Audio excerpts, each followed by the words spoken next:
Today I will show you how to find saved Wi-Fi network password on Windows 10. You can look up any Wi-Fi network password if you've previously connected to that network from a Windows PC.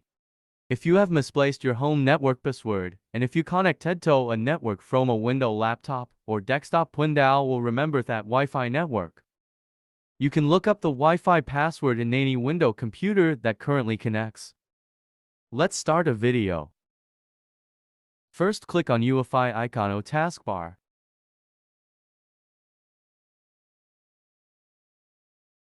Then click on the Wi-Fi and then click in Wi-Fi properties.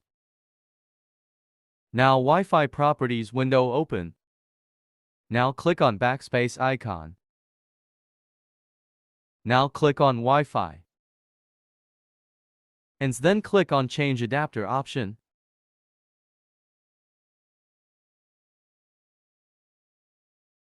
Then double-click on Wi-Fi icon. Then Wi-Fi status will open. Click on wireless properties. Click on security option. Click on show characters. That keyword is your Wi-Fi password. Thanks for watching my video. Thanks.